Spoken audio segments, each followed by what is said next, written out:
Dovydas sako, kad aš tikiu, kad aš pamatysiu viešpaties šlovę gyvųjų žemėje. Vat ta 27 psalmė Dovydo ir ta jo nuostata, jo įsitikinimas. Jis sako, aš tikiu, kad aš pamatysiu viešpaties šlovę gyvųjų žemėje. Šiandien noriu su jumis kartu dalintis, kaip, ne tai, kad kaip, o ką daryti, kad džiaugsmas būtų mano širdį. Nežiūrint į aplinkybės, kad turėčiau džiaugsmą, tokį pasitenkinimą, keltis, daryti, veikti, tiesiog nenuliūsti. Ir tai, mano giliu supratimu, gali tik tai, kai save iš vidaus stiprini, suvokiant Dievo pažinimą ir Dievo gerumą. Šiandien, pavyzdžiui, mane pačią stiprino būtent ta rašto vieta, Dovydo žodžiai, kad sako, aš tikiu, kad pamatysiu viešpaties gerumą gyvųjų žemėje. Tai reiškia, turiu savo turėti viziją, lūkestį, užtikrintumą.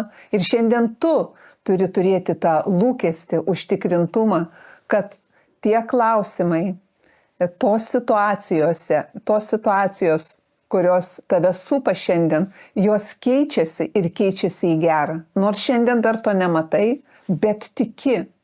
Ir turėti tą tikėjimą yra labai labai svarbu. Lūkestį, užtikrintumą. Nes jeigu tavo viduje, tavo širdyje, tavo mintise ir prote nėra to užtikrintumo, tiesiog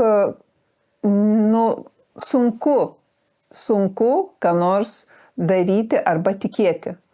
Todėl Dievo nuostatos yra be galo mums svarbios šiandien, kuriomis mums reikia maitintis.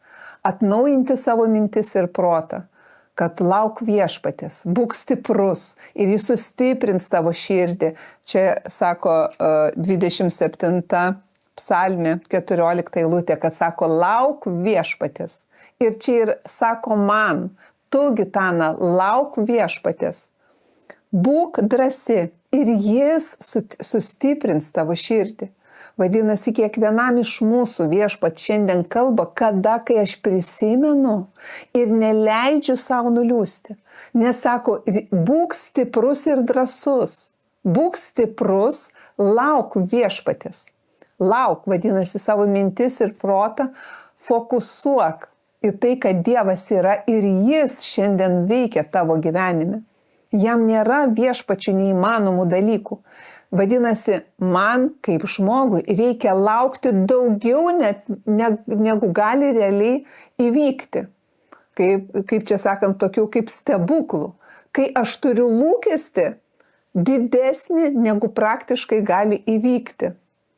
Arba jeigu kažkur einu, ar turiu klausimus, kuriuos reikia spręsti ir turiu kitų žmonių įtaką tam susitikimui, aš turiu turėti tą nuostatą, kad Dievo ir žmonių palankumą turiu. Aš kur einu, pats viešpats eina su manim. Jis man padeda. Ir dėkoju tada Dievui. Dėkoju tau viešpatė, kad tu esi. Nes aš esu su tavim, aš turiu lūkestį viešpatė, aš turiu Dievę tavo ir žmonių palankumą. Ir tada ateina tas vidinis džiaugsmas. Jis ateina iš vidaus. Kai reiškia, kai save pakeli iš vidaus. Ne kai išorė, kaip čia pasakyti, jau tau, jau tu turi tą išorišką rezultatą. Kai jau turiu rezultatą. Bet tada, kai dar jo neturiu ir kai jo laukiu. Tada turėti tą džiaugsmą, tą Dievo suvokimą, nes ašgi žinau, kad aš matysiu viešpaties gerumą gyvųjų žemėje. Aš matysiu, vadinasi, aš nusprendžiau, aš tikiu. Ir man, pavyzdžiui, šiandien padėjo, aš daug kartų, šiandien savo kartojau, kad aš matysiu, viešpatie, tai tu sakai, aš sutinku, vadinasi, tu taip sakai ir aš sutinku, kad tu sakai tai apie mane, kad aš matysiu tavo gerumą gyvųjų žemėje. Ir jeigu vieną kartą savo tai primeni, antrą kartą primeni, penktą kartą, atrodo neveikia. Bet pradėk savo tai kalbėti 100 kartų. Ir ne tai, kad kalbėti, bet kalbėti su tokiu įsitikinimu, suvokimu, kad tai pats viešpats, kuris sutvėrė žemę ir dangų, šiandien tau sako. Jis šiandien tau sako, kad būk stiprus ir drąsus, lauk viešpaties ir jis suteiks, ko geidžia tavo širdis. Jis tau padės. Lauk, sako viešpaties, ir būk stiprus, ir dar 2 kartus kartoja 14 eilutė, lauk viešpaties, būk drąsus, jis sustiprina tavo širdį. Nes kai aš fokusuoju savo mintis ir protą į viešpatį, stiprėja įsitikinimas. Tai yra Dievo principas. Už tai viešpačiu taip svarbu mūsų Dievui, ką mes mąstome. Ir kuo mūsų protas ir mintis yra užimtos. Ir tai, ką mes kalbame, tai kaip čia pasakyti, kaip instrumentas, kuris įveiklina situaciją, kad jinai keistusi. Tai reiškia pats savo vidumi nurimsti. Ir tu žinai, kad tu tai, ko lauki, tai yra Dievo dovana. Ir jis veikia tavo gyvenimą ir padeda. Pavyzdžiui, jeigu yra sveikatos kažkokia situacija ar problema, tai nesakau, kad neigi tą situaciją, bet tol, kol pasikeis aplinkybė tavo kūne, tu vis tiek esi užtikrintas, kad tavo ląstelės atsinaujina, kad jos sveiksta, gerėja. O kodėl? Todėl, kad tokia yra Dievo valia. Nes aš žinau, kad Dievo valia yra gera. Jeigu Dievo valia gera, vadinasi, aš tikiu, kad matysiu Dievo gerumą gyvųjų žemėje. Ir žinot, dar noriu pasidalinti iš Esteros knygos, 5 skyriaus, bet bendrai rekomenduoju Esteros knygą paskaityti, jinai trumpa ir Esteros be galo geras pavyzdys. Nuo 5 skyriui paskaitysiu, kad 3 dieną Estera apsirengė karališkais rūbais ir atsistojo karaliaus namų vidinėme kieme. Ir ten yra istorija tokia, kad Estera 3 dienas ir naktis pasnikavo. Ir buvo labai sudėtinga situacija, nes buvo priimtas karaliaus sprendimas žudyti visus žydus. O jinai turėjo ateiti pas karalių ir pakviesti karaliui pasakyti tiesą apie žydų tautą ir taip toliau. Ir pasiūlyti karaliui padaryti pietus. Bet pagal to meto teisę jinai negalėjo ateiti nekviesta pas karalių. Ir jinai žinojo, kad tai yra mirtis, jeigu jinai ateis nelaiku. Bet kas yra labai svarbu, kad po to, kai jinai pasnikavo, 3 dienas nevalgė, negėrė, turėjo kokį tikėjimą, kad Dievas yra su ja.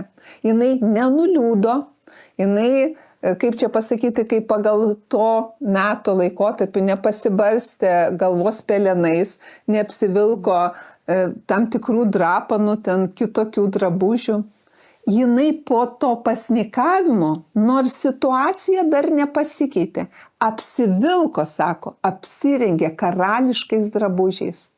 Nors situacija nepasikeitė, karalius dar nepakeitė savo sprendimo, bet jinai žinojo, kad Dievas yra su ja, kad Dievas padės ir veikia jos naudai. Ir jinai veikė, ne tai, kad nieko nedarė, bet veikė, turėdama užtikrintą lūkestį, kad ta situacija, kuri jai be galo svarbi, mirties arba gyvenimo klausimas, įsispręs ir sprendžiasi.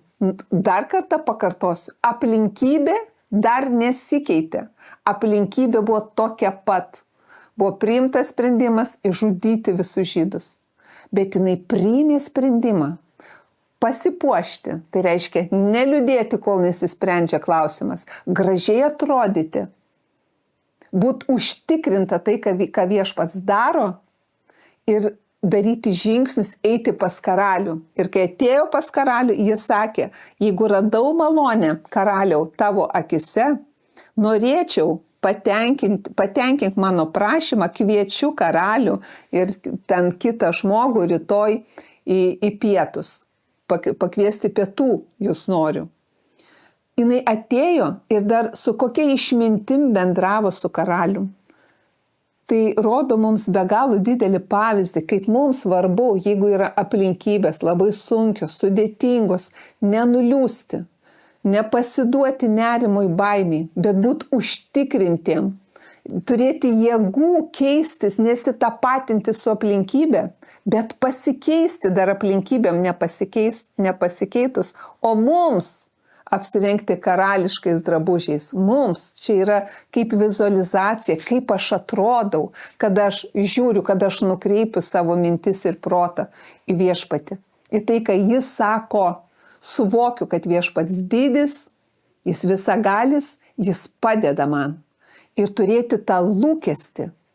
Lūkestį to, ko aš laukiu. Aš laukiu susitikimų su tinkamai žmonėm. Aš laukiu, kad gyvensiu jėgoje ir sveikatoj. Aš dėkoju viešpatie tau už namus, už savo artimuosius. Tiesiog turi lūkestį ir kad ir kokios būtų aplinkybės, jos tavęs neišmuša iš pusiausviros.